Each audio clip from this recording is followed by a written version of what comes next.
Stuart, I have a question. This is Derek. Yes, Derek. How important is it to stay in touch with our need to grow in this meditation? Well, without it, there is no meditation. I mean, look, you can sit down and look at a picture or stare at me, but if something inside you isn't really hungry to grow, if something inside you sets up a wall to keep yourself from feeding that hunger, understand there's no growth. You just become a crystallized person. It's the hunger in a human being, the need to be with God, the need to open inside, the need to have a creative life, a remarkable life, and above everything else, the need to just be a happy person. This is what determines how far you go in your spiritual practice. And then the mind and the breath and will, those are tools that we use in order to overcome the obstructions and the blocks in ourselves. But the need to do it is the key. It's what makes it possible for a human being to overcome the impossible in order to connect with higher energy and have a spiritual life.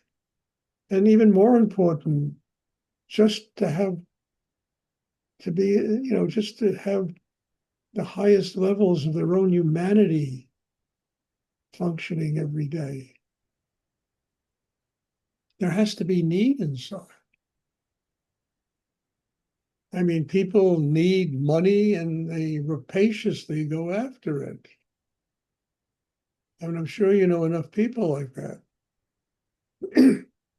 And they're blindsided by everything else except that image of money. And that's what they need. That has become God. And people do whatever they can to attain that, including, doing damage to other people. If you need to have a spiritual life, there's got to be gratitude, there's got to be humility, there's got to be joy, love. There has to be a fulfillment of the highest levels of your own humanity. That's the pathway to having a spiritual life. But that pathway is full of a lot of, unless we truly need to have a spiritual life. And it's not fanatical. We need to eat. Food is a big thing in this world. We need to eat. We eat. We need to eat Shakti if you have a spiritual life. So you consume that higher energy, and it makes it possible for a human being to grow and ultimately attain a state of enlightenment.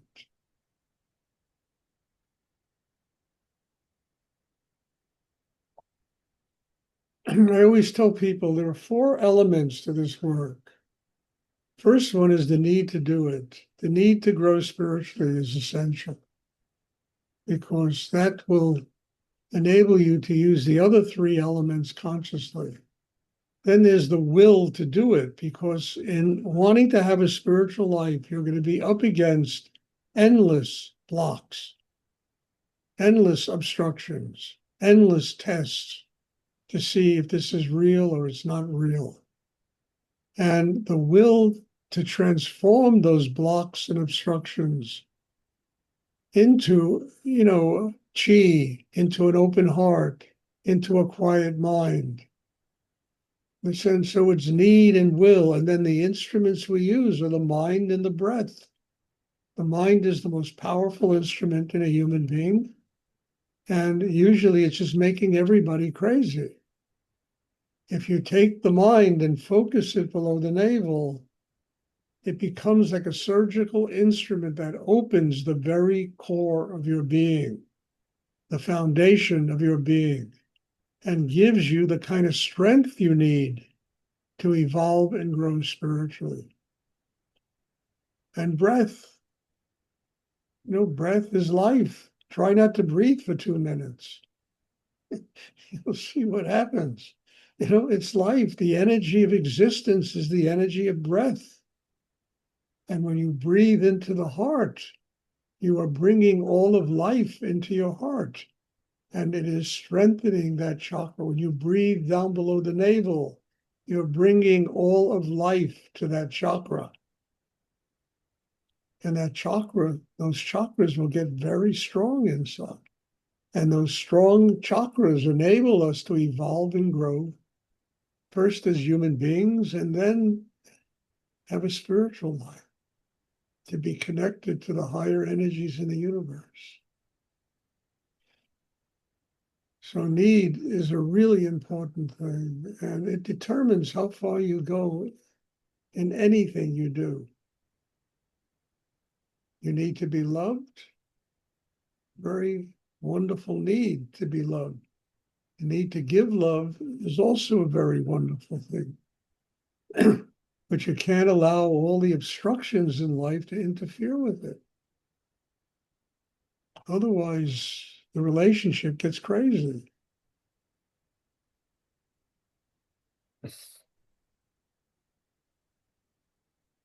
So all of this works together. And the goal is to build a system inside that is strong enough to do all the things I'm talking about. And that's where need comes in. I need to do this. And then it's not just something in your head. Your activity in the world determines how deeply your need is, what you're willing to do to make all of these things possible, what you're willing to do to really love another human being, what you're willing to do, to earn a living, to have nice things in your life, have success, what you're willing to do to raise children. Understand?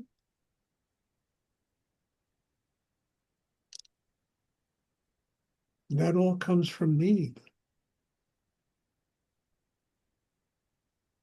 And none of these things are easy to do. I mean, they're so basic to human existence, they should be easy to do, and none of them are. Unless you build a system inside that enables you to do it. And that's where the meditation comes in, helping you to build that kind of system.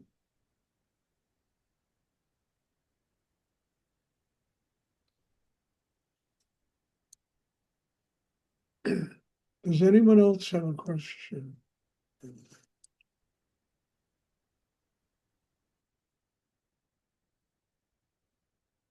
I hope that was clear. It's very good, sir. Thank you. Thank you, Stuart. You're welcome. Does anyone else have a question?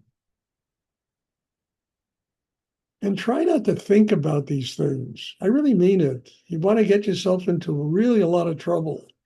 Just begin thinking about all these things, because you'll make yourself nuts. You'll consume all the energy in you that it takes to do them by analyzing and figuring them out and thinking about them and the right and the wrong. And before you know it, you've exhausted yourself instead of doing it. And you're going to make mistakes. So what? Just say, I'm sorry, and learn from them. Learn from the mistakes.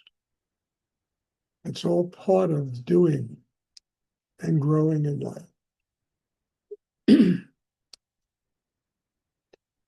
Does anyone else have a question?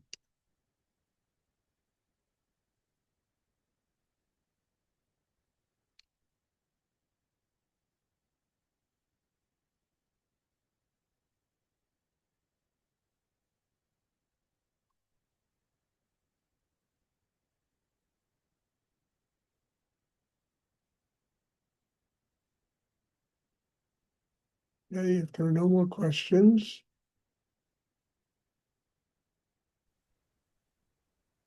I love questions. I tell you why, because as I say all the time, I don't answer these questions. It's just an energy that comes through, and the asking of them, that you all being here, opening, doing deep spiritual practice on yourself, that need, you understand, determines how deep the classes go, because it makes me work that much deeper on myself and drawing down that voice from the cosmos and, Rudy, Nityananda, and different teachers that come and share with us wisdom that is so essential if we're going to live in this world and be conscious human beings.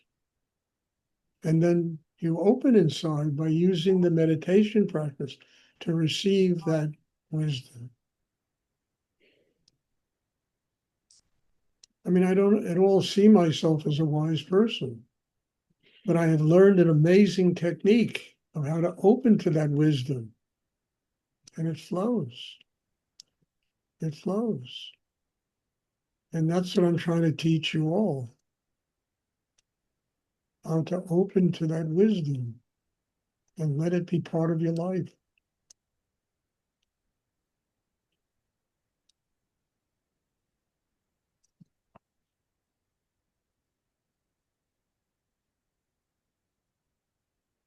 I mean, it should be. I mean, I'm going to be doing these podcasts, and they're all over the world. They connect through YouTube, through whatever it is, all these different X and Y and Z, and they all connect.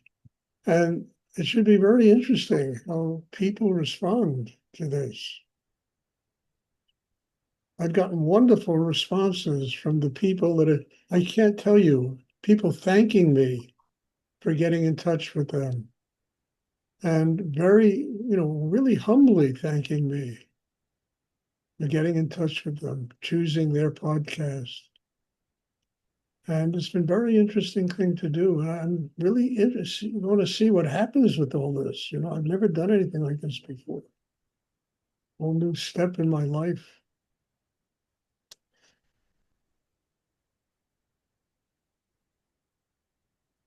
Okay, thank you.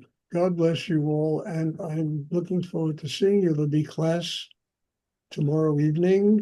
Many of you, if you live in Poland or Israel, I don't expect you to be in class. It's 2 or 3 o'clock in the morning. So, but on Wednesday or Thursday, there will be this class. And tomorrow evening, there will be, a class online. And also Thursday evening, Jennifer teaches her class. And I really am very grateful to all of you for supporting her in this. It's really helping her to grow enormously. So God bless you all. And I'm looking forward to seeing everybody again. Thank you. Thank you, Stuart. Thank you, Alyssa, wait a sir. minute. Before you all leave, one other thing.